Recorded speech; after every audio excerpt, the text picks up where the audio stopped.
Chapter 15, Numbers Game. What a disaster. Cobalt dread tomorrow.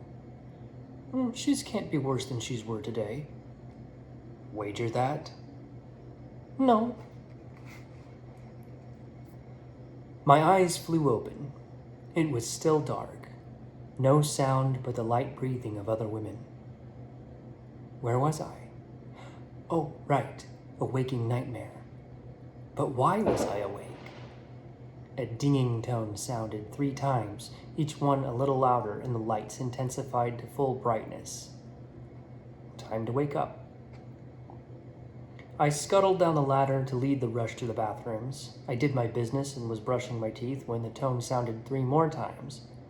When it switched to the constant, obnoxious buzzing racket that assaulted our ears yesterday, I was already moving out the door.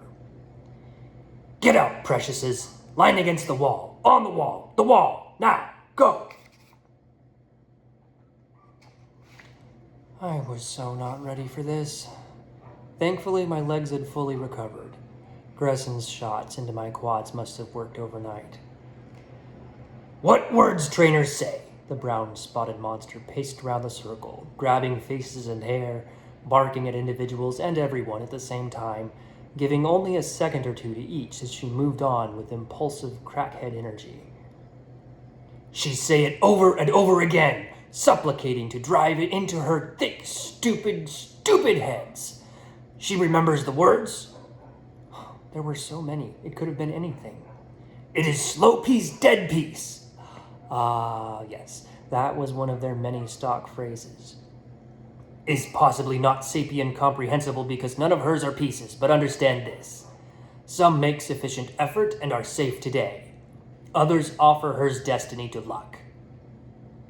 She broke off and stormed into the middle of the room, glaring at the small hologram at her wrist. Listen now. In this order, arrive to center and assemble. 14, 18, 93, 68. With a chill, I reluctantly walked into the center and fell into the line. The beast kept calling numbers. Lots of numbers. 39, 51, and 7.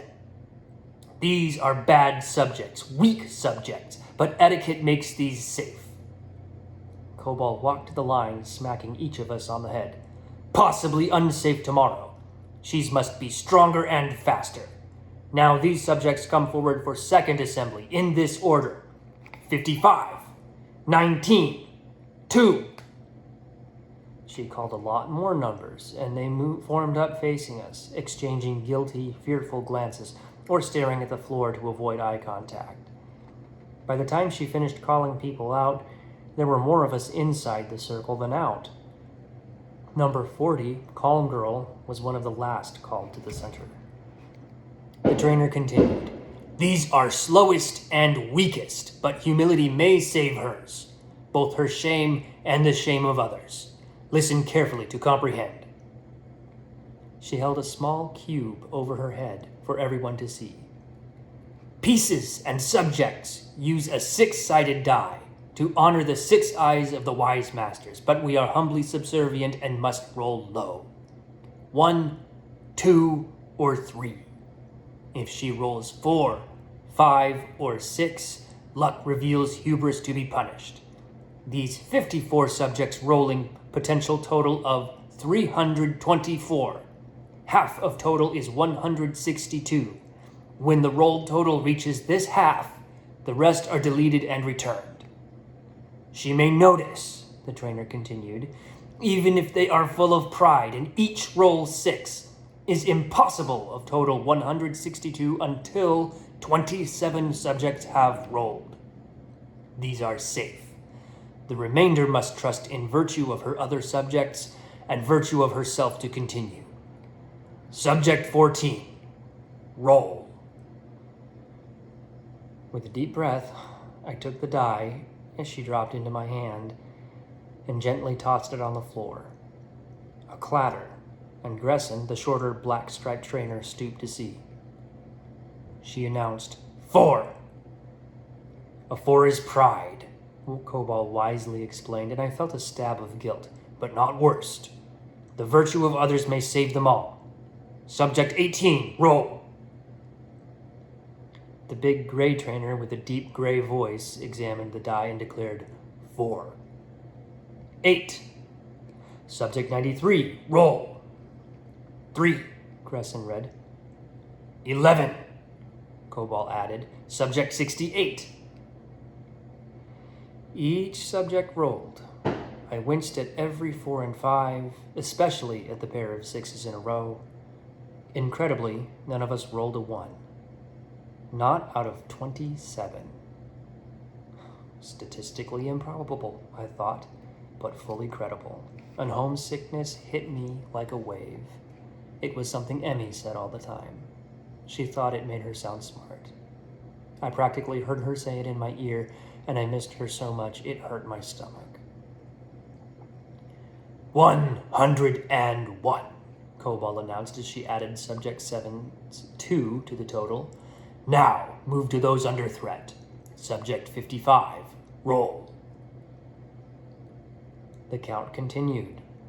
Subject 70 gave us the first one, but the total quickly grew. When we hit the 150s and there were still 10 subjects left, it became unnervingly clear several weren't going to make it. Cobalt stopped subject 32, one of the girls I stretched with last evening. Now is interesting. She rolls not only for her lessers, she rolls for herself. 6 will delete her. 5 will save her, but delete subject 96 and all subjects behind her. Anything less will give 96 a chance. But how much chance? The spotted trainer leaned close and offered 32 the die, growling, "Let purity of soul decide." 32 took the die in her shaking hand and rolled. 5, Gresson deadpanned. Interesting. Cobalt wonders a thing. Subject 96, does she object of rolling anyway to see what may have been? It was a 1. Gresson seemed to chuckle, and Iram simply stared at the die like it was a bitter disappointment. Cobalt howled with sadistic glee. She sees! Now she comprehends capriciousness of fate? Does the stupid sapiens learn a truth? Consider how she's avoid this. If 96 provides more effort, if 32 or any of these are small improvement of soul, her, she pointed to us in our line. If 1 rolled a single number better, subject 96 will have another chance to prove herself today. But she doesn't, because of her. Now, does she now wish similarity of these? She pointed at Ashley and the others still with their backs to the wall. She's are wise and strong enough to steal her destiny away from fate and control it herself. Be like hers. Now get out of this room. Wait, one of the subjects called, number 24. She had been one of the red rollers, but she had made it. Cobalt looked shocked to have received an order from one of us, and would probably have been flushed pink if she wasn't covered in fur. But curiosity won out. She glared at the subject, waiting, daring her to speak. Are they done? The woman fearfully pointed to the 10 women who hadn't gotten their chance to roll. Are they out? Are they finished? Yes, Cobalt slowly explained, like she was talking to a 4-year-old. These are deleted and will be returned. Can I join them? Can I quit? Cobalt took a moment to process the request. Then she scowled, astonished. Quit? Selection? She looked at Iram, the big gray trainer, who was already examining the hologram on her wrist. While she searched, the stripy trainer offered, if she wants a stop, she doesn't perform and takes place on roll tomorrow. Takes time, takes space, Cobalt speculated. Should join the failures instead, is quicker. Nothing, Iram announced. Etiquette not say. Decision belongs to Gobal then. Yes, 24 may quit. Does she desire this? 24 was crying, tears of relief. I nodded yes. Her bunkmate, 23, raised her hand. I quit too. More followed, too many for me to count, raising their hands to quit as well. Should I join? This mess was miserable. I didn't want to be here either. But what happened if you quit? I kept my hand down. Cobal was truly confused, then suddenly realized it was a bad look and remembered her angry, blustery persona. All pathetic quitters remain here. The rest of hers go. Move. Follow Gresson now. These 10, she pointed at 96 and the rest of the fallen rollers. Fate and the bad spirits of her colleagues has given hers a new opportunity after all. Join the strong subjects if she is also strong, but show it today or she rolls again tomorrow.